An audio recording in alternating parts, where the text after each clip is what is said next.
Desejo cumprimentar os irmãos com a paz de nosso Senhor e Salvador Jesus Cristo. Eu dou graças a Deus por esta oportunidade, pelo privilégio de mais uma vez encontrar-me aqui, poder me colocar à frente desse instrumento para mais um vídeo mensagem. Louvo a Deus pelo dia de hoje, louvo a Deus pela vida, pela saúde, pelo pão, louvo a Deus pela minha filha, pela vida da minha filha, louvo e exalto a Deus por tudo. Agradeço a Deus por mais uma vez proporcionar-me esta graça, esta dádiva de poder aqui me colocar a contribuir com mais uma mensagem, com mais um vídeo para o elevo espiritual daqueles que verdadeiramente amam a palavra de Deus. Deus me tem dispensado esta graça e isso para mim é coisa maravilhosa. E eu quero nesse momento, mais uma vez, esvaziar o meu coração daquilo que realmente e verdadeiramente ele está cheio. Para tanto, eu quero convidar você a ler comigo um versículo na palavra de Deus que se encontra no primeiro livro do profeta Samuel, capítulo de número 4, versículo de número 21. Primeiro livro do profeta Samuel, capítulo 4, versículo de número 21.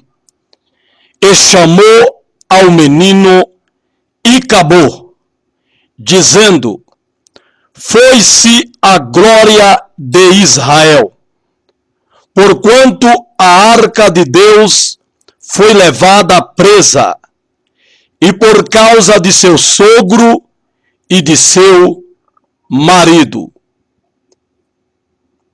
Ainda o versículo 22.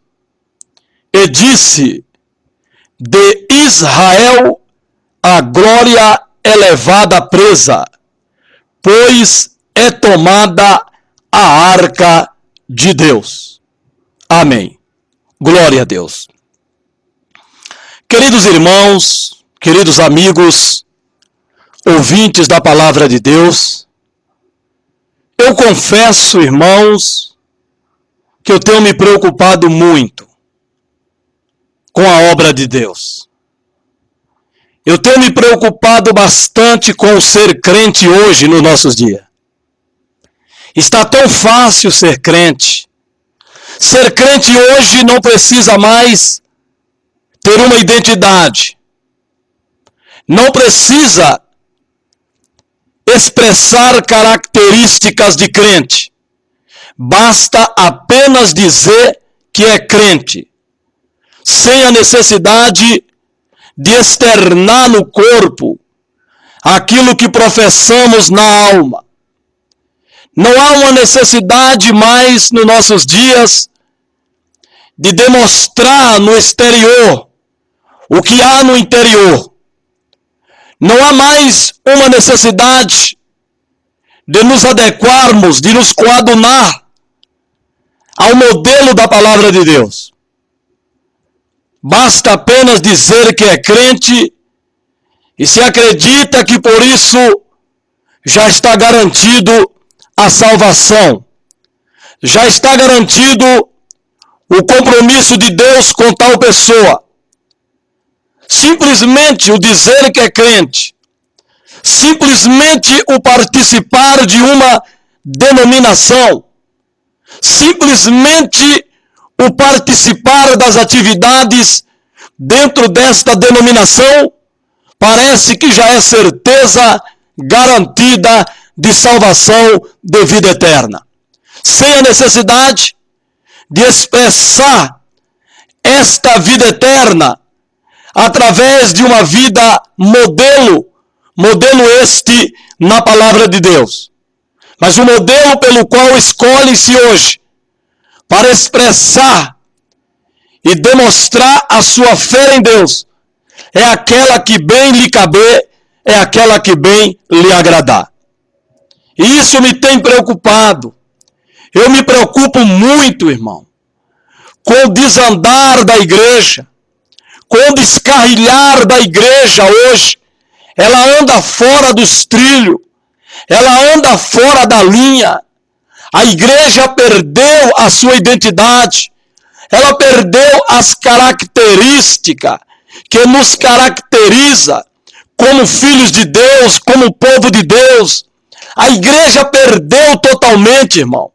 O que se vê hoje dentro das igrejas, dentro dos templos evangélicos, em algumas vidas de pessoas que professam servir a Jesus, é o mundo, é as práticas mundanas, é o modo vivendo mundano, é a indiferença em relação às coisas de Deus, a vida de santidade, a vida segundo a palavra de Deus.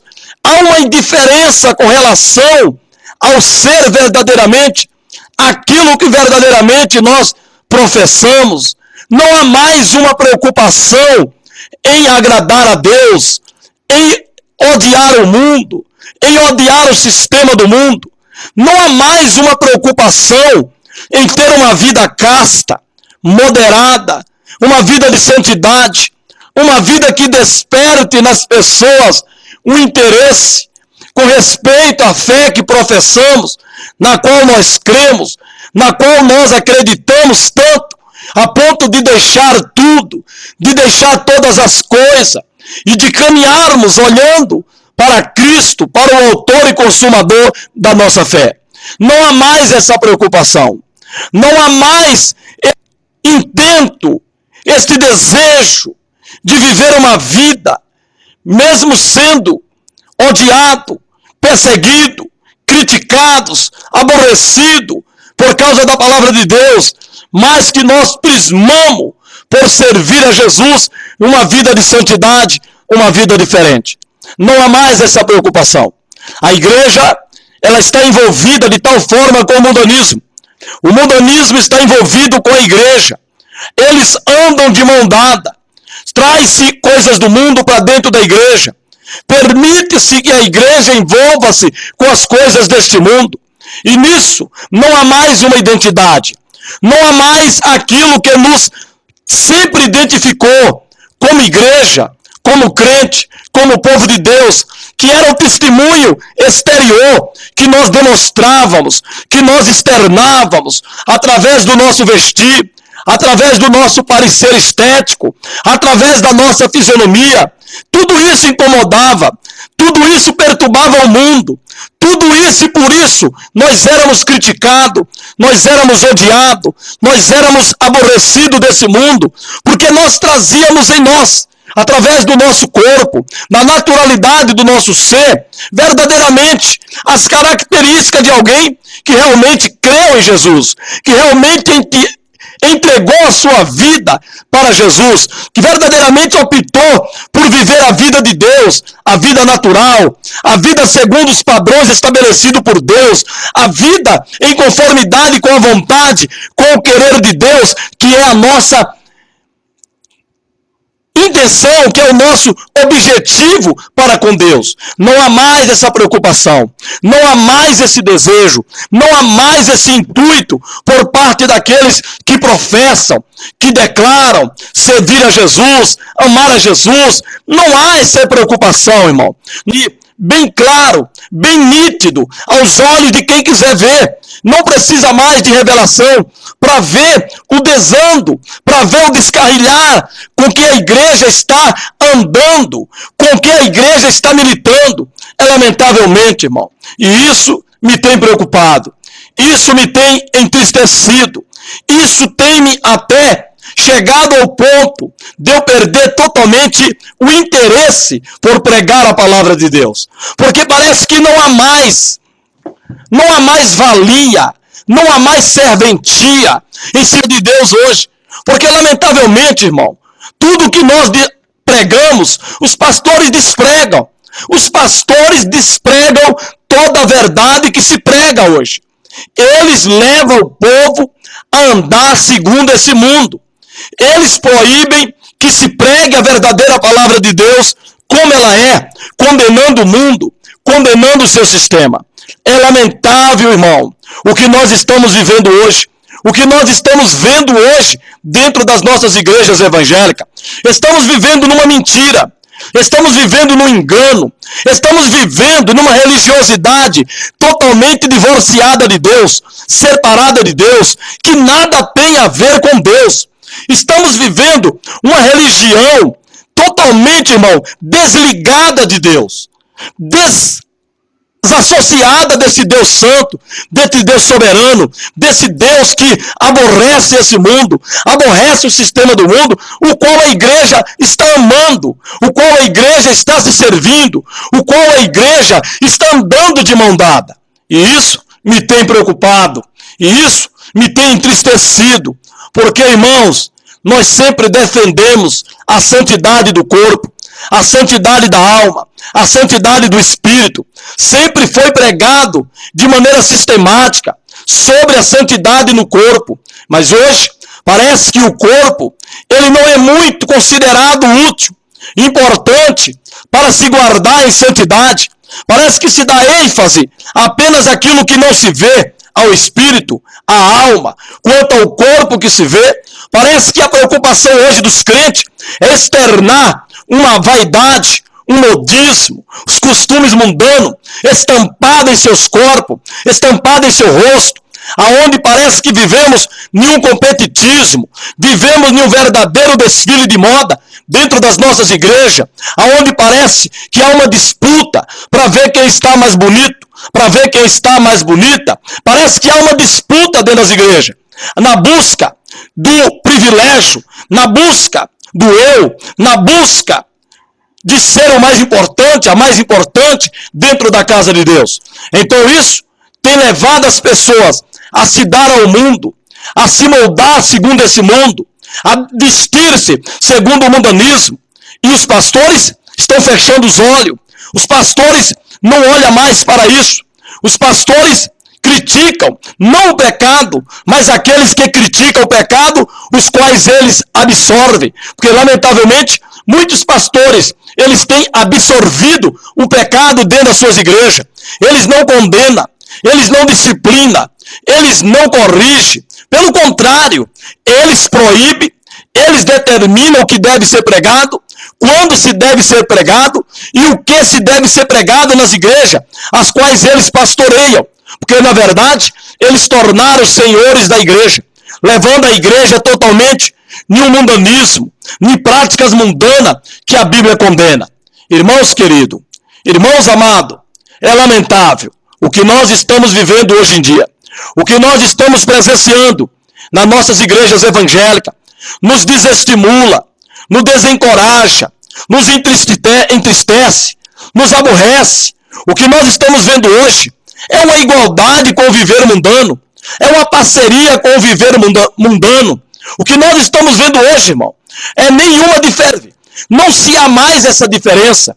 Não se há mais, irmão, essa diferença entre os que servem e os que não servem a Deus. Tudo está igual. Tudo está a mesma coisa. Não há mais, irmão. Isso está claro, isso é verdadeiro. Você sabe que é verdade. Não há mais a diferença. Não há mais, irmão, a diferença justo e o ímpio, entre o que serve a Deus e o que não serve. Não há mais. De tal forma, de tal maneira, irmãos, que nos cabe dizer que se esses crentes que aí estão, totalmente dados às práticas mundanas, totalmente entregue ao mundanismo, à vaidade, à carnalidade, à prostituição, ao adultério, tudo isso, irmãos, estão dentro das nossas igrejas. Jovens que namoram 10 anos, 8 anos, 7 anos, 6 anos, namorando, irmão. Irmãos queridos, é lamentável o que nós estamos vendo. E para o que se estão fechando os olhos? Como que se estivessem lidando com anjo, quando na verdade estamos lidando com seres humanos, sujeitos à falha, sujeitos a pecar, sujeitos às oportunidades e a se entregar a elas, até mesmo para pecar. Estamos aí diante de uma fornicação, diante de pecado de prostituição dentro das nossas igrejas. E hoje não se disciplina. Hoje não se ouve mais falar em disciplina dentro das nossas igrejas. Até parece que os crentes não pecam mais. Até parece que não somos mais humanos. Até parece que Deus esqueceu o pecado. Que Deus já não considera mais o pecado. Até parece que Deus não dá mais importância para o que é pecado. Pois o descaso para com o pecado por parte dos pastores estão aí nitidamente. Estão aí patentemente dentro das nossas igrejas. Não se ouve mais, irmão, falar que alguém foi disciplinado. Ora, irmãos, vamos fazer uma análise. Vamos fazer aqui umas considerações e comparar os dias de hoje com os tempos passados, quando lá se disciplinava muitos irmãos. E olha que as coisas não eram tão liberais como estão sendo hoje. E olha que a igreja não liberava as coisas que hoje são liberais. E olha que hoje os crentes não se davam as tantas coisas que hoje estão sendo entregues, estão se entregando. Ora, irmãos, se naquele tempo se disciplinava, quanto mais hoje. Agora, por que hoje não se ouve falar em disciplina de irmãos nas nossas igrejas? Por quê? É porque deixaram de pecar? É porque não estão pecando? Não, irmão. É porque, lamentavelmente, não se dão mais importância para o pecado dentro das nossas igrejas. Não se importa mais com a vida dos irmãos, com a vida da igreja. Não se importa mais, a não ser quando se há um escândalo que comprometa todo o corpo da igreja. Pelo contrário, se estiver pecando, mas estiver camuflado, se estiver de maneira que não comprometa o corpo da igreja, aí se faz vista grossa. Aí se finge que não se está vendo, quando está aí diante de nós essa onda de pecado dentro das nossas igrejas. Casais de namorados, casais de noivos, que já vivem como marido e mulher, que já vivem de forma como esposo e esposa, vão para todos os lugares, passam noite hospedados em hotel, vão para tudo quanto é ambiente hostil, agressivo ao crente, aos verdadeiros cristãos, mas lá estão eles, está lá o casal de namorado, o casal de namorada, estão lá, os dois juntos, os dois viajam sozinhos, hospedam sozinhos. Ora, irmãos, é lamentável o que nós estamos vivendo hoje dentro das nossas igrejas, e tudo isso nos leva a compreender, a entender, irmão, que Deus abandonou muitas igrejas nos nossos dias de hoje. É lamentável dizer isso, mas é verdade, é verdadeiro. Muitos sabem, mas não admite, porque não tem coragem, porque muitos deles são os culpados de tudo isso, de Deus abandonar a igreja, de Deus não estar mais em muitas igrejas. Estamos tendo apenas culto e nada mais. Estamos tendo apenas reuniões e nada mais. Nada acontece. E não venha para cá com essa mentira esfarrapada de querer se justificar dizendo que Deus trabalha no silêncio, que Deus trabalha na calada. Ora, disso nós sabemos, mas precisamos sim ver o mover de Deus, o trabalhar de Deus, para que haja temor, para que verdadeiramente veja que Deus está na igreja, que Deus está conosco, que Deus revela, que Deus cura. E por que isso não acontece hoje, irmão? Em nossos cultos. Já parou para fazer uma análise? Já parou para fazer uma observação? Que passa culto, entra culto, e não se ouve língua estranha, não se ouve profecia, não se ouve batismo com o Espírito Santo, não se ouve conversão de alma, a não ser aquelas que são forçadas aí à frente do altar, com pretexto de que é para receber oração. Chega lá, diz que a pessoa aceitou Jesus, quando a pessoa não fez isso espontaneamente, mas ela foi convidada a ir até a frente, a ir até diante do altar. Ora, irmãos, é lamentável o que nós estamos vivendo hoje. É de se admitir que o Icabô está sobre a igreja, o Icabô está sobre muitas congregações. Foi-se a glória de Deus de muitas igrejas. Não há mais a glória de Deus, irmão. E por quê? Por causa do pecado, por causa da imoralidade, por causa da carnalidade, por causa da prostituição, por causa do adultério, por causa da fornicação, por causa da vaidade, por causa do mundanismo, por causa de tudo isso e muito mais que se torna e faz daqueles que praticam e vivenciam inimigos de Deus. Há muitas igrejas que verdadeiramente Deus já não habita mais, irmão. É pura barulho, é puro movimento, é pura falácia, é pura línguas estranhas vazia, línguas estranhas ensaiadas, línguas estranhas verdadeiramente falada, sem mover do Espírito de Deus, apenas para demonstrar poder, apenas para impor autoridade sobre a igreja, sobre aqueles que buscam profetas, que buscam aqueles que falem profecia, segundo não o que ele precisa, mas segundo o que ele quer ouvir. É lamentável, irmão, mas é a verdade, é o que nós estamos vivendo nos nossos dias atuais. Estamos vivendo isso dentro da igreja. A preocupação maior é com a renda, é com quanto está rendendo no mês, é quanto rendeu nesse outro mês. Essa é a preocupação. Há muitos pastores preocupados com os dízimos,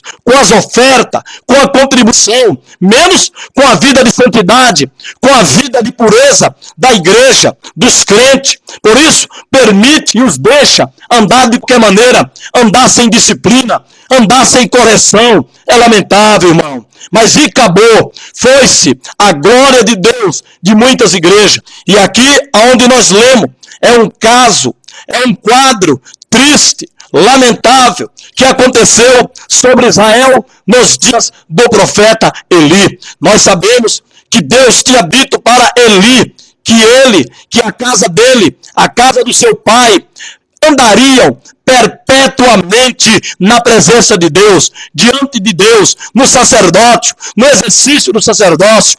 Essa foi a promessa de Deus para a casa de Eli, para a casa do pai de Eli. Deus disse para eles que eles andariam na sua presença, ministrando o sacerdócio perpetuamente. Mas lamentavelmente, irmão, nós sabemos o que aconteceu ali, o que Eli via, o que Eli consentia, o que Eli não repreendia, o que Eli deixava acontecer, o que Eli não corrigia, o que Eli não disciplinava. Nós sabemos de tudo o que aconteceu para que levasse Deus a não cumprir aquilo que ele tinha falado que sucederia na casa de Eli e na casa do pai de Eli. Nós sabemos quem eram os dois filhos de Eli, Hofni e Fineia, o que eles faziam dentro da igreja, dentro da casa de Deus, o que eles praticavam. Eram adúlteros, eram fornicários, eram prostitutos, eram homens execráveis, eram homens sem temor, eram homens mundanos,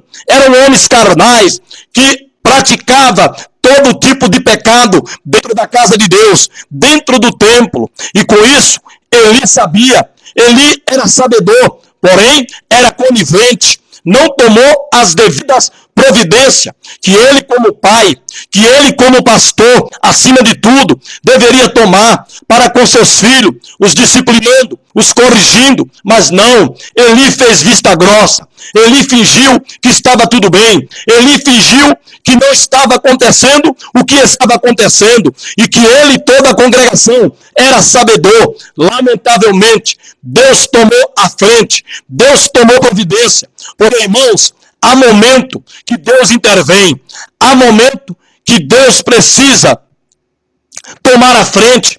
Lembra-se do caso de Saul, quando Deus o rejeitou, com 3 anos de governo, Saul já tinha sido rejeitado.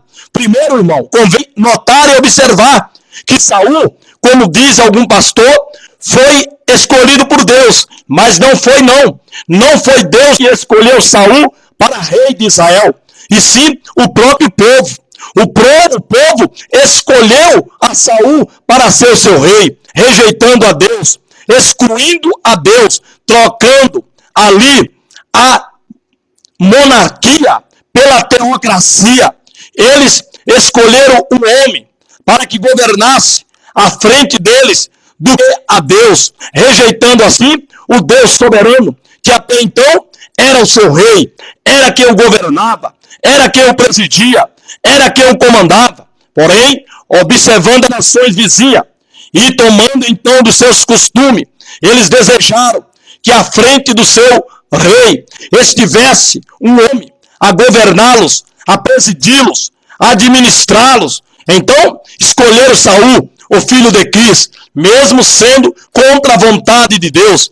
Mas ali estava Saul, o escolhido por Israel, Deus então cumpriu aquilo que eles escolheram. O que Deus fez foi apenas dar o rei que eles escolheram. Porém, não foi nunca a vontade de Deus, pois o próprio Deus diz que na minha ira eu te dei um rei, e no meu furor eu o tirei. Então, não foi Deus que deu a Saul para governar sobre Israel, mas foi a escolha de Israel que esse Deus concretizou. Deus mesmo disse para Samuel, quando Samuel veio se queixar diante de Deus, dizendo que o povo queria um rei, que o povo queria um homem que estivesse à sua frente, que estivesse às guerras com eles.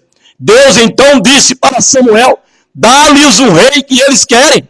Dá-lhes, pois eles não têm rejeitado a ti, mas têm rejeitado a mim. E assim foi dado Saul, mas nunca pela vontade soberana de Deus, nem pela permissividade. Porém, a escolha foi do povo. Então, meus irmãos, nós sabemos que Deus rejeitou a Saul com 3 anos de governo, assim cabendo a Samuel destituí-lo, tirar do reino, tirar do governo. Porém, a palavra de Deus é bem clara e ela nos mostra que Samuel, ele teve medo de Saul, ele temeu a Saul, não o tirando do poder, não o destituindo do poder, da posição de rei, porém o deixando, o permitindo ali. Samuel se retirou para Gilgal e ali ficou. E diz a palavra de Deus que nunca mais Samuel viu a Saul. Isso por medo, porque ele temeu a Saul, até quando Deus não mais permitiu que isso continuasse, pois Saul estava rejeitado, tinha sido rejeitado por Deus para não governar mais, para não presidir mais sobre a congregação de Israel, sobre a igreja de Israel. Agora precisava ser tomado uma providência. E Deus então, vendo que Samuel, por dó de Saul, por medo de Saul, permitira que Saul continuasse a governar, Deus agora chama a Samuel para uma conversa e diz para Samuel, até quando terás dó de Saul, havendo eu rejeitado para não governar mais sobre Israel? Enche o teu vaso de azeite e vem, e eu vou te enviar à casa de Jessé, o belemita, porque dentre os seus filhos eu já tenho me provido de um rei. Ora, irmãos, veja que maravilha, veja que grandeza desse Deus soberano. Deus tomou a providência em tirar Saul, já que Samuel, por medo, tinha dó e não queria fazê-lo. Então, irmãos, veja bem que Deus, quando o homem não faz o que ele tem que fazer, o que era para ele fazer, Deus espera até a última instância. E quando esgota-se, Deus então toma a providência. E às vezes ele toma da forma mais cruel, da forma mais dolorida que se possa suceder a um homem que está ali no poder, porém em pecado diante de Deus, sem nenhum temor, sem nenhuma preocupação em se converter, em mudar a sua vida, a sua maneira de viver, a sua maneira de ser. Deus então vem e toma zelo por aquilo que é seu, por aquilo que é santo, por aquilo que é poderoso, que é soberano, que o homem, através da sua vida pecaminosa, está maculando, está corrompendo, está contaminando.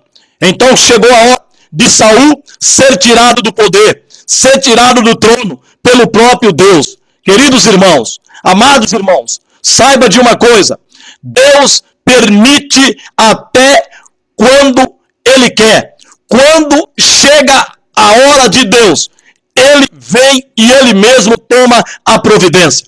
Assim sucedeu com o sacerdote Eli. Ele, sabendo de todos os acontecimentos que acontecia, Eli, tomando conhecimento de tudo que seus filhos praticavam, pelas muitas queixas, pelas muitas reclamações da congregação de Israel, que o acusavam de pecado, o acusavam de práticas pecaminosas dentro da casa de Deus, Eli tapava seus ouvidos para as reclamações, para as acusações do povo. até que Deus também tomou a providência, até que Deus veio tomar a providência. Deus veio para Eli e falou para Eli, dizendo que ele tinha dito que a casa de Eli, a casa do pai de Eli, seriam perpetuamente sacerdotes diante dele. Mas agora Deus quebra essa aliança por uma atitude do homem, por parte, primeiramente, desse homem, que quebrou o seu pacto, o seu concerto para com Deus. Aqui convém fazer uma observação e assim refutar totalmente a letra desses hinos, que diz que quem tem promessa de Deus não morre. Quem tem promessa de Deus não morrerá enquanto a promessa não se cumprir. Isso é mentira. Isso é conversa do diabo que quer enganar ao irmão, enganar a irmã. E nesse engano, nessa mentira, muitos desviados, muitos com a vida em pecado dentro da igreja, acham que eles não vão morrer, porque eles têm uma promessa de Deus, e essa promessa, um dia ela vai se cumprir. Então, enquanto eles estiverem vivos com essa promessa, eles podem fazer o que bem quiser, eles podem fazer o que bem entender, que eles nunca morrerão. Isso é mentira do diabo, porque aqui está uma clara, uma observada verdade de que aquele que tem promessa, ele morre sim. Porque, irmão, nenhuma promessa que se faça prenda a Deus a fidelidade para com o irmão ou a irmã que vier a pecar contra ele. De maneira nenhuma, irmão. Isso é uma mentira. Esse hino, ele é mentiroso. Ele é enganador. Saiba disso. Tenha temor diante disso. Você tem promessa de Deus? Foi-te feita uma promessa por Deus, verdadeiramente por Deus? Porque nem tudo que nós ouvimos é ordenado por Deus. Nem tudo que se fala em nome de Deus, Deus mandou falar. As pessoas hoje, elas falam tanta coisa, elas profetizam tudo, mesmo sem Deus as mandar, mesmo sem Deus as enviar, mesmo sem ser Deus a estar falando por meio dessas pessoas, mas elas saem distribuindo profecias, e as pessoas acreditam e pensam, eu tenho uma promessa de Deus, e se desvia, ou mesmo como crente dentro da igreja, pecando, praticando pecado, e acha que por ter uma promessa, nunca irão morrer. Isso é um engano do diabo, porque ele tinha a promessa de Deus, que ele seria sacerdote perpetuamente na casa de Deus.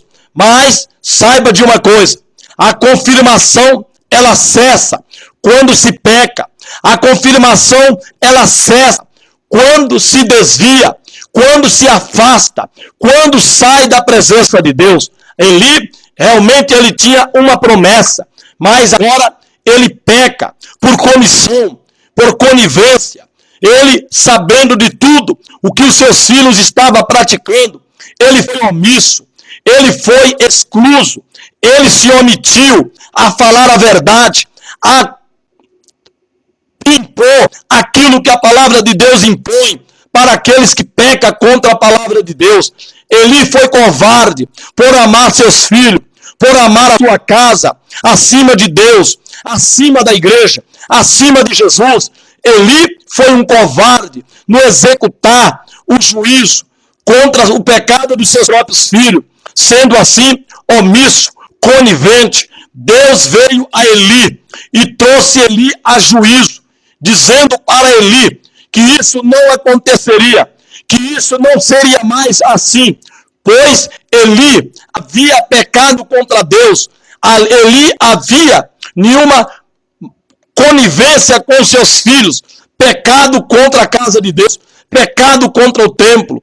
Então, Deus iria riscar a memória de Eli de sobre a face da terra. Irmãos queridos, não brinquemos com Deus. Não brinquemos com Deus. Deus tinha feito uma promessa. Porém, repito, a confirmação do cumprimento dessa promessa, ela cessa quando você peca contra Deus, quando você sai da presença de Deus, quando você anda em uma vida de pecado diante de Deus, a confirmação cessa.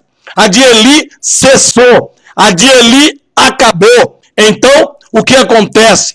Deus, de fato, ele trouxe o juízo sobre a casa de Eli. Deus trouxe o juízo sobre os filhos de Eli, em um momento em que Israel estava em guerra com os filisteus. Israel perdia e não se entendia por que os inimigos estavam vencendo a Israel.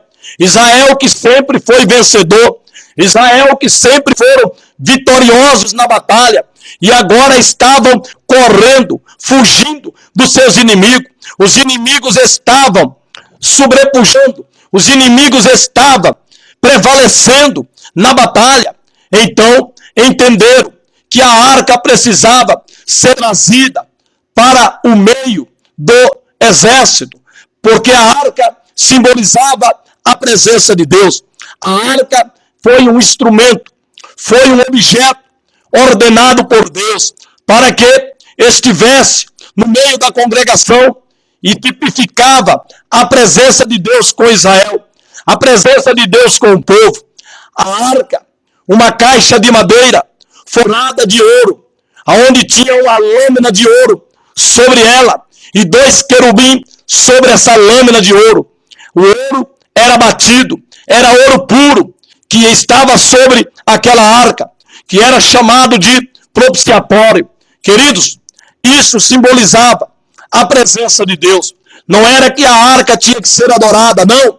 Não era que a arca tinha que ser venerada, de maneira nenhuma. A arca era apenas um instrumento, era apenas um objeto que simbolizava a presença de Deus com Israel. E o temor, o respeito para com essa arca, para com o manuseio, tinha que ser restrito, tinha que ser estreito, não podia se tocar na arca, não podia conduzi-la de qualquer maneira, não podia estar diante dela de qualquer maneira, não, porque ela simbolizava a presença de Deus. E naquele momento de guerra, naquele momento de batalha, quando mandaram trazer a arca, quem foi que trouxeram a arca?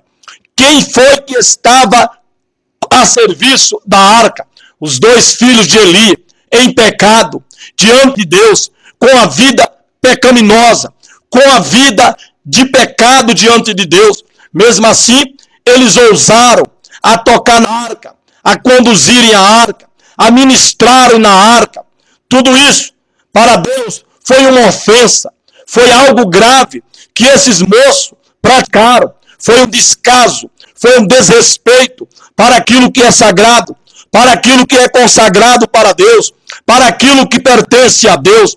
Isso é um descaso, pois eles estavam em pecado, suas vidas eram uma vida de pecado continuado. Eles não temiam, eles não respeitavam, eles não valorizavam o ministério, o serviço sacerdotal sobre o qual e para o qual eles foram chamados, foram santificados, foram consagrados para servir a Deus. Eli, ali numa conivência, Deus chamando ele, Deus perguntou: por que, Eli, tu honra a teus filhos mais do que a mim? Por que tu dá mais honra a eles do que as minhas ofertas, aos meus sacrifícios que é trazido na minha casa para me oferecer? Por que, Eli, tu sabendo de tudo, tu não tomou providência, tu não corrigiu os teus filhos? Irmão, isso é o que acontece hoje em nossas igrejas, por parte de muitos pastores. Não é diferente. Há muitos pastores que são verdadeiros Eli na congregação de Deus, diante do povo de Deus. Eles sabem, eles veem, eles presenciam toda onda de pecado, toda prática pecaminosa que a Bíblia condena, que a Bíblia detesta, dentro da casa de Deus, em muitas vidas dentro da igreja, mas em nome da amizade, em nome do presente no seu dia natalício, em nome do ir à casa do irmão, como convidado para participar de um momento. Ora, irmão, tudo isso faz com que a pessoa se torne frouxo, se torne covarde, no momento de cumprir, de executar o juízo sobre o pecado desse irmão ou dessa irmã. Ora, irmãos, o que nós estamos vendo hoje é o mesmo quadro, é o mesmo modo vivendo. O que nós estamos presenciando hoje não é nada diferente. Os pecados estão dentro da igreja, o pecado está em muitas vidas. Isso é visto, isso é fácil de se observar. A onda de vaidade, a onda de mundanismo, as práticas mundanas que a Bíblia condena, a perda de identidade, tudo isso, irmão, nós estamos vendo dentro das nossas igrejas. Está estampado no rosto dos nossos crentes as características mundanas, a perda da identidade pessoal, da identidade própria, da identidade como crente. Ora, irmãos, cada um de nós temos uma identidade. Cada um de nós tem aquilo que nos caracteriza, aquilo que nos realmente mostra quem somos. Ora, irmãos, assim também é a vida de crente. Nós somos conhecidos como crente através da nossa vida natural de viver, natural de ser, natural de se aceitar. O mundo sabe que o crente não faz isso, que o crente não faz aquilo. O mundo sabe, irmão, que o crente não se pinta, que o crente não vai à praia, que o crente não joga, que o crente não fuma, que o crente não prostitui, que o crente não bebe. O mundo sabe, irmão, o que o crente faz e o que o crente não deve fazer. O mundo conhece quais são as verdadeiras características do crente, de quem é crente. O mundo nos observa, o mundo nos analisa, o mundo nos acompanha em um momento para ver se nos pega em algum desvio da doutrina, da santidade, para então nos acusar. Porque o mundo conhece qual é o verdadeiro padrão de vida de quem é crente, de quem diz servir a Jesus, de quem diz pertencer a uma igreja. O mundo conhece de tal maneira que quando cometemos algo que ele sabe que não é prática de quem se diz crente, logo ele nos acusa e logo eles dizem, mas crente faz isso,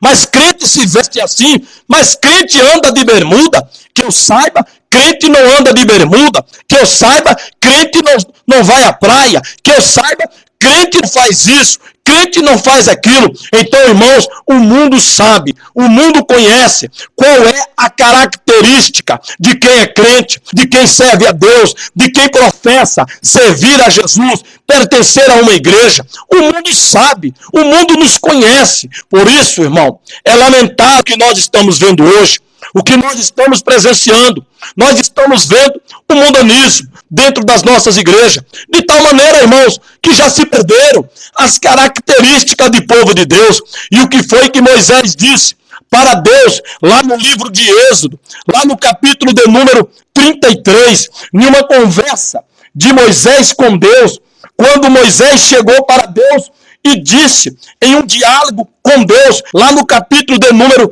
33, aonde Moisés diz no versículo de número 16, como, pois, se saberá, agora que tenho achado graça aos teus olhos, eu e o teu povo, acaso não é por andares tu conosco, e separado seremos eu e o teu povo, de todo o povo que há sobre a face da terra? Está aí, irmão. Não é por andar Deus conosco que nós seremos separados de todo o povo que há sobre a face da terra, porque Deus chamou, irmão, um povo de dentro de outro povo, para ser um povo santo, para ser um povo diferente, para ser um povo separado, para ser um povo pelo qual a glória de Deus fosse levada para os demais povos, para que através da libertação, da transformação, da novidade de vida, aqueles outros povos pudessem também desejar a vir a servir a Deus. Mas hoje nós vivemos no mesmo patamar, no mesmo modo de vida, nas mesmas práticas vivendo, de maneira que não se há mais diferença entre quem serve a Deus e entre quem não serve a Deus. De tal maneira, irmão, que esse Deus, como disse Moisés aqui, no versículo que nós lemos, que anda conosco, que andava conosco, e por ele andar conosco, é que nós temos que nos separar desse mundo, do sistema mundano, da vaidade, da carnalidade, do pecado, de toda a imoralidade. É por andar Deus conosco que nós temos que nos separar desses povos que não querem servir a Deus, que zombam de Deus, desses que escarnecem de Deus com a sua vida, com as suas práticas. É por andar Deus conosco que nós temos que ser diferente deles. Mas hoje não se vê mais essa diferença. Então o que acontece?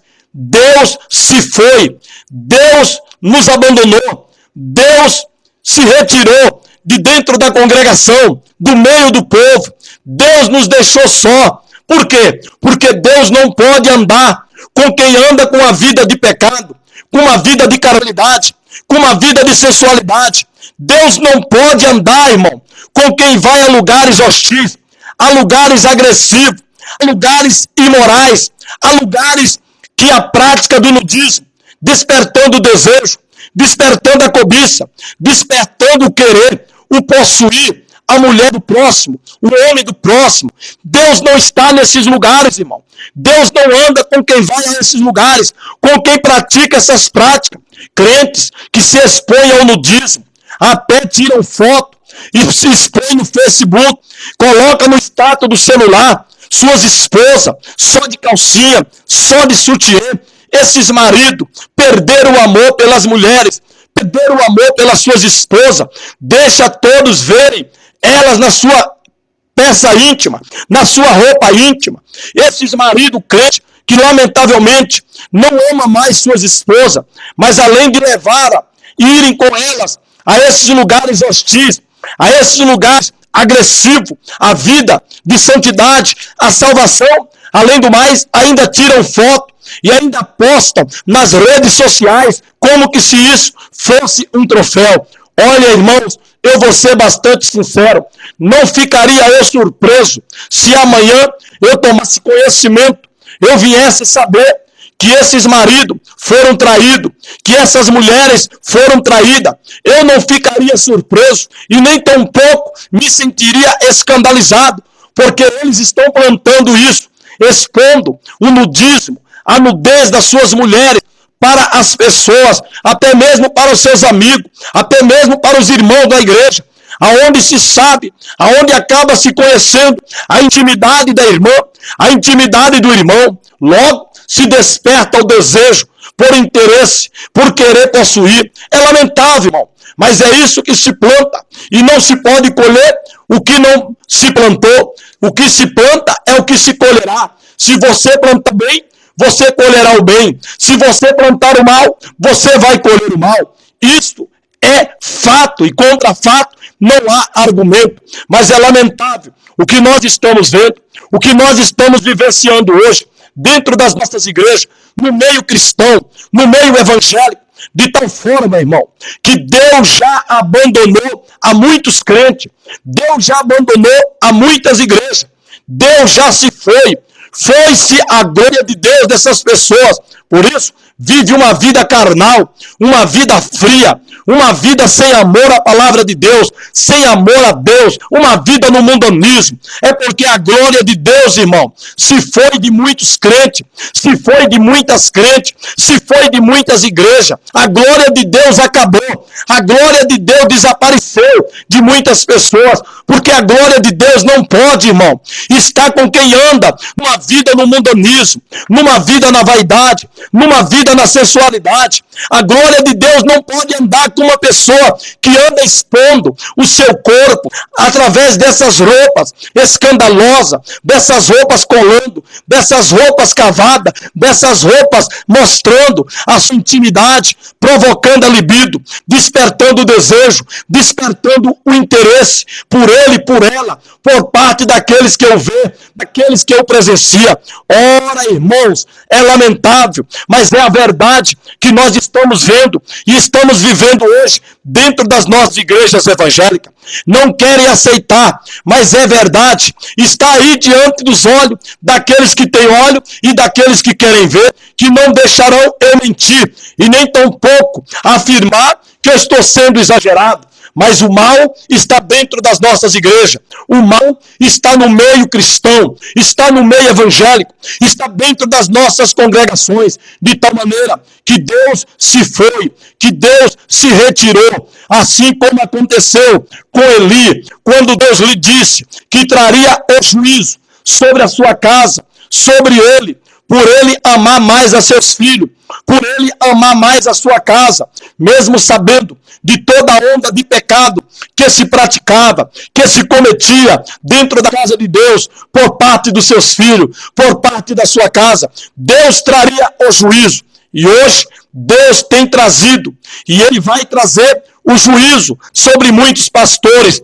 sobre muitos pais, sobre muitos maridos, sobre muitas mães, sobre muitas esposas, que sabe do pecado da igreja, que sabe do pecado dos seus filhos, que sabe do pecado do seu marido, que sabe do pecado da sua esposa, e são coniventes, são omissos em tomar atitude, em repreendê-lo, em discipliná-lo. Deus vai trazer o juízo.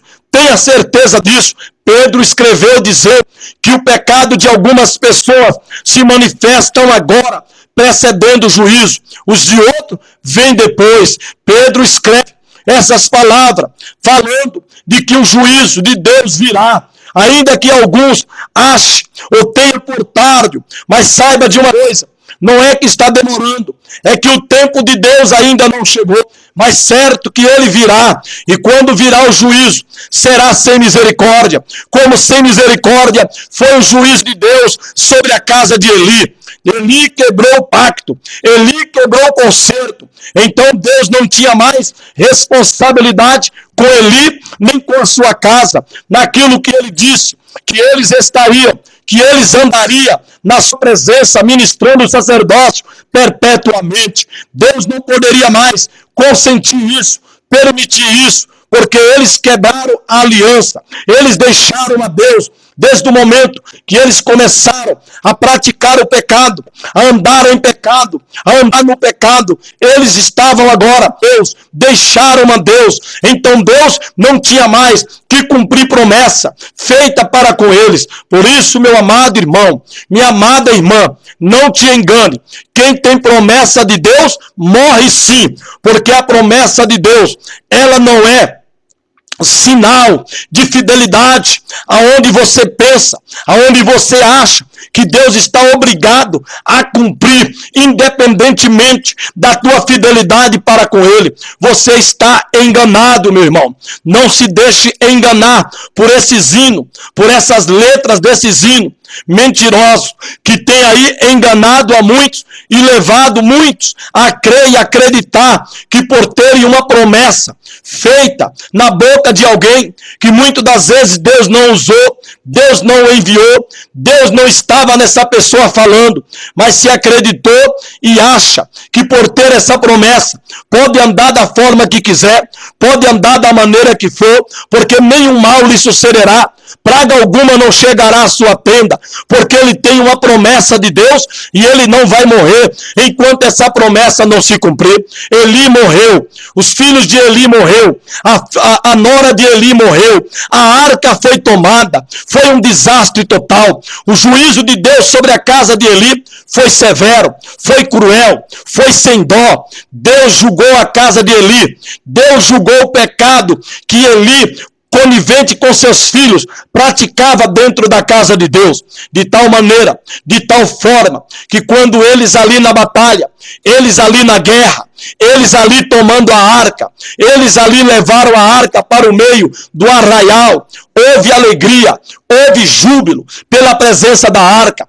Tinha sido trazida, que a arca estava no arraial, houve uma grande alegria, porque isso simbolizava que Deus estava presente no meio da congregação, no meio do culto. Então o culto seria uma bênção, o culto seria de vitória, o culto seria de prosperidade. Enganaram, irmão, porque não é o instrumento, não é o objeto que se consagrou a Deus, não é ele que fará com que a presença de Deus se confirmará no meio do povo. Não, mas sim a vida daqueles que levam, que manuseiam, que administram no santuário.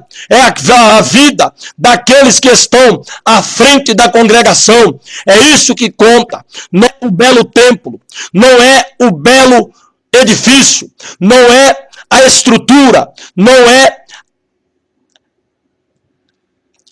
os objetos, não é o povo, não, irmão, e sim a maneira, e sim como se estão diante de Deus, como se está ministrando, como que se está oficializando o sacrifício diante de Deus. Não é a arca, não era a presença da arca que garantia a presença de Deus, e sim a vida daqueles que manuseavam a arca, daqueles que oficializavam diante da arca. Eram as suas vidas que contavam, mas eles não levaram em conta esse quesito, mas eles olharam para a arca, contando que a simples presença da arca em determinado lugar garantiria a vitória, garantiria a presença de Deus. Se enganaram, irmão. Os filhos de Eli estavam numa vida pecaminosa, estavam numa vida de pecado. Então, embora a arca foi levada para o arraial, mas a presença de Deus não estava sobre a arca, porque na verdade a arca sem Deus ela não era nada. O valor da arca estava na presença de Deus sobre ela. Quando Deus descia sobre os dois querubins, e do meio da nuvem que descia sobre os dois querubins que estava sobre a arca, ouvia-se a voz sair de dentro da nuvem e falar com Moisés. Porém, a arca foi levada, mas a presença de Deus não foi junto, não garantiu a presença de Deus ali no arraial, de maneira que, quando os filisteus avançaram contra Israel, mesmo a arca estando no arraial, os filisteus venceu. A arca foi tomada. Hofni e Fineia, os dois filhos de Eli, foram mortos à espada. Veja que calamidade, veja que catástrofe. Logo correu-se um mensageiro e avisou para Eli que os seus dois filhos haviam morrido na batalha. Eli não se preocupou muito em saber com relação aos seus filhos, mas ele perguntou ao mensageiro o que aconteceu com a arca.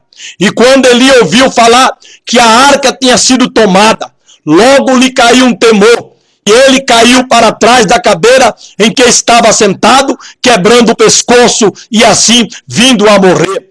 Veja que coisa, enquanto ele tomava conhecimento de que os seus dois filhos tinham morrido, Eli não se preocupou. Por quê? Porque Eli já sabia, Deus já tinha revelado para Eli que ele iria trazer o juízo sobre a sua casa. E quando Deus fala, não há quem invalide. Quando Deus fala, não há quem o faça mudar, porque Deus não muda, irmão. Ele é um Deus no qual não há mudança. Ele é um Deus no qual não há sombra de variedade.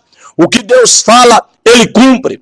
O que Deus fala, ele confirma. E se Deus falou que ia julgar a casa de Eli, que ia riscar a memória da casa de Eli, Deus assim o iria fazer, e assim Deus fez, porque Eli não se arrependeu. Os filhos de Eli não se arrependeram dos seus pecados, mesmo ouvindo a repreensão, mesmo ouvindo o envio da mensagem de Deus através do profeta. Eles não se remediaram, eles não se converteram, eles não se arrependeram. Então Deus tinha que trazer o juízo, e Deus trouxe, matando seus dois filhos, permitindo que a arca fosse levada. E Eli não se importou muito ao ouvir falar da morte dos seus filhos, porque ele já esperava, ele já sabia que o juízo de Deus viria e que aquilo foi a mão de Deus. Mas quando ele ouviu falar que a arca foi tomada, logo Eli se assustou em saber que a arca havia sido tomada, e de imediato ele caiu e morreu. Logo a notícia foi dada também à nora de Eli, que estava grávida, e quando ela tomou conhecimento que o seu marido havia morrido na batalha e que a arca havia tomado, aquela mulher que estava grávida, logo ela teve um aborto, logo ela deu entrada ao parto, E assim ela veio a morrer. Porém, antes de morrer, ela deu o nome à criança, dizendo que o menino se chamaria Icabô, que quer dizer, foi-se a glória de Deus de Israel. Esse foi o nome dado ao menino antes da mãe morrer, e ela então morreu. Assim, a arca foi tomada. Os 2 filhos de Eli morreu. Eli morreu. A nora de Eli morreu, ficando apenas um menino chamado Icabô, para exemplo, para um sinal daquilo que Deus fez na casa de Eli, contra a casa de Eli, por causa do pecado, por causa da conivência daquele pastor em relação às práticas pecaminosas que ele tinha conhecimento e que os seus filhos praticavam. Irmãos queridos, cuidado. Irmãos amados, vela pela tua casa. Você, marido, é o sacerdote na tua casa. Você, mulher, cujo marido não é crente, você é o sacerdote na tua casa.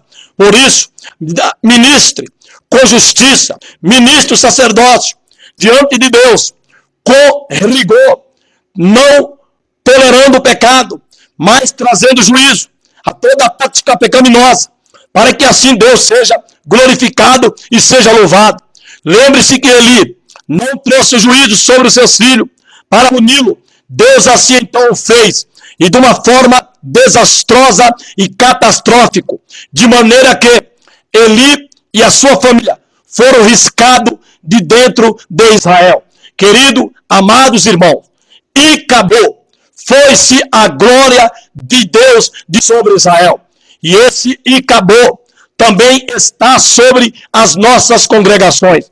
Está sobre muitas igrejas, aonde só tem a aparência, aonde só tem a beleza do templo, a estrutura, a magnitude do templo, aonde só tem a ordem dos conjuntos, a organização dos cantores. Porém, foi-se a glória de Deus por causa do envolvimento com o mundanismo, as práticas sensuais, as práticas carnais, as práticas mundanas que estão aí dentro das nossas igrejas, com as quais Deus não pode compartilhar, Deus não pode vivenciá-las. Então, Deus tem se afastado, então, Deus tem se distanciado, porque os homens, porque os pastores, porque a igreja tem se envolvido com o mundanismo, e a amizade do mundo constitui inimizade contra Deus.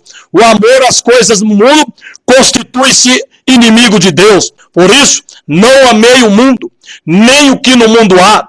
Aquele que ama o mundo e o que no mundo há, constitui-se inimigo de Deus. E a palavra de Deus ainda diz: adúlteros e adúltera, não sabei que a amizade do mundo é inimizade contra Deus? Ainda é chamado esse homem e essa mulher de adúltero, pela amizade com esse mundo, com o sistema mundano, que aí estamos vendo dentro das nossas igrejas. E acabou. Foi-se a glória de Deus de sobre muitas igrejas evangélicas. Só estamos vendo aí aparência. E não pense você que é aparência, que é a presença bonita no vestir, não é a presença bonita no maquiar, na sensualidade, no cantar, no pregar, no orar, que representa a presença de Deus, que significa que Deus está naquela igreja. Não, não é numa bela oratória, no pregar, no orar, no falar, no cantar, que mostra ou demonstra que Deus está naquele lugar, de maneira nenhuma. E sim, na vida diferenciada, na vida separada, em relação à vida desse mundo, a vida mundana, que conota, que demonstra que Deus está naquela igreja, que Deus está conosco. É na diferença que nós fazemos em relação à vida mundana, à moda, ao viver mundano, aos costumes, à prática mundana. É nesse fazer a diferença. É que demonstra que Deus está naquele lugar, que Deus está conosco. É nos sermos diferentes, é nos guardar em santidade, é nos guardar de forma natural, glorificando a Deus, bendizendo a Deus no nosso corpo, na nossa alma, no nosso espírito, os quais pertencem a Deus. Queridos, é lamentável, mas é a verdade. E acabou. Foi-se a glória de Deus de muitas igrejas, de muitos pastores. Só tem teologia, só têm conhecimento, porém vazio de Deus, divorciados de Deus, só tem sabedoria humana, que fala com intrepidez, que fala com uma ousadia, a ponto de cativar as pessoas, mas sem poder, sem autoridade divina, sem eloquência de Deus, apenas sabedoria, apenas conhecimento. E nisso Herodes tinha, de tal maneira que ele dando uma praxe, o povo ficou tão entusiasmado pela eloquência com que Herodes falava, que gritaram voz de Deus e não voz de homem. Queridos, há muitos homens em nossas igrejas, há muitos pastores eloquentes, cheios de conhecimento, cheios de teologia, cheios de sabedoria, que quando fala, leva o povo a entusiasmo. Porém, são vazios de Deus, não tem nada de Deus, porque se você olhar a sua vida, a vida da sua casa, a vida da sua família, são verdadeiras práticas mundanas, verdadeiro viver mundano, verdadeiro parecer mundano, parecer daqueles que parecem que nunca se converteram, nunca encontraram com Jesus. Aí você vai ver a diferença entre quem serve a Deus e quem não serve a Deus, porque sempre houve uma diferença entre os que servem e os que não servem. Sempre houve uma diferença entre o justo e o injusto. Por isso, que você possa prismar pela diferença. Diferença no corpo, diferença na alma, diferença no espírito. Sempre fomos diferentes. A igreja sempre foi diferente. Diferente desde a cor dos cabelos da cabeça, as cores das unhas do dedo dos pés, as quais Deus disse para Moisés. E Moisés falou para Faraó que no Egito não ficaria uma unha, não pode deixar uma unha sequer no Egito. Por quê? Uma pitada de fermento na massa leveda toda a massa. Se a unha está no Egito, todo o teu corpo está no Egito, porque a unha faz parte do corpo. A unha é a proteção da cabeça do dedo. Por isso, se ela estiver no Egito, todo o teu corpo também está no Egito. Por isso, tira a unha do Egito, sacrifique ela a Deus, ofereça ela a Deus em sacrifício, porque o corpo é de Deus, pertence a Deus e tem que ser ofertado e oferecido a Deus em sacrifício, totalmente, completamente, como diz a palavra de Deus na primeira carta aos Tessalonicenses, no capítulo 5, no versículo de número 23, e o mesmo Deus de paz vos santifique em tudo, e todo o vosso corpo, e o vosso espírito, e a vossa alma, e o vosso espírito, seja plenamente conservados, irrepreensível para o dia da vinda do Senhor. Todo o espírito, toda a alma, todo o corpo tem que ser plenamente conservado irrepreensivelmente, ou seja, sem que haja nele qualquer coisa pelo que se venha a ser repreendido, ou possa ser repreendido naquele dia. Por isso, santifica o teu espírito, santifica a tua alma, santifica o teu corpo e os consagre a Deus, como diz Paulo na carta aos Romanos, no capítulo 12, rogo-vos, irmão, pela compaixão de Deus, que apresentei os vossos corpos em sacrifício vivo, santo e agradável a Deus, que é o vosso culto racional, e não vos conformei com este mundo, antes renovai-vos pela transformação, pela renovação do vosso entendimento, transformai-vos pela renovação do vosso entendimento, para que saibais qual seja a boa, perfeita e agradável vontade de Deus. E a vontade de Deus é essa, segundo a Tessalonicenses, na primeira carta aos Tessalonicenses, capítulo 4, versículo de número 3, porque essa é a vontade de Deus, a vossa santificação. Por isso, queridos, por isso, amado, santifica-te, consagra-te a Deus e para Deus, e entregue-te a Deus totalmente, para que a glória de Deus esteja sobre o teu corpo, que é o templo do Espírito Santo, que é a arca, que é o tabernáculo de Deus, que é a morada do Espírito de Deus. Por isso, santifica esse corpo, consagra esse corpo a Deus e para Deus, para que a glória de Deus esteja sobre ti, e tu ouça a voz de Deus, antes que se diga, e acabou, sobre ti, sobre a tua casa, foi-se a glória de Deus da tua vida, foi-se a glória de Deus da tua casa. Queridos, é lamentável, mas foi-se a glória de Deus de muitos templos, de muitos pastores, de muitas congregações. A glória de Deus se foi. Não há mais a presença de Deus, apenas falácia, apenas cantigas, apenas canções de ninar criança, mensagens vazias, sem poder de transformação, sem poder de conversão, aonde se prega, se soa, se grita, se coloca o povo de pé, manda o povo fazer isso, fazer aquilo, e nada de conversão de alma. Por quê? Porque a glória de Deus se foi desses pregadores mundanos, dessas pregadoras mundanas, cheia de vaidade, cheia de sensualismo, cheia de carnalismo. Foi-se a glória de Deus, acabou-se a glória de Deus de muitos desses lugares. É lamentável, mas que Deus possa ter misericórdia de nós, que Deus se compadeça de nós, nos dê da sua glória, nos dê do seu poder, para que sejamos cheios, para que transbordemos do seu poder, da sua unção, da sua glória, do seu milagre, para que possamos verdadeiramente influenciar esse mundo e não sermos influenciados pelas coisas desse mundo, como tem sido a igreja nesses dias atuais. A igreja, ela tem sido influenciada, mas ela não tem influenciado. A igreja, ela não tem tirado as pessoas do mundo para entrar na igreja, mas a igreja tem trazido o mundo para dentro dela. E lamentavelmente está aí a perda de identidade, a perda de características de filho de Deus, e lamentavelmente a perda da glória de Deus de dentro de muitos templos, de dentro de muitas congregações, de sobre muitos altares,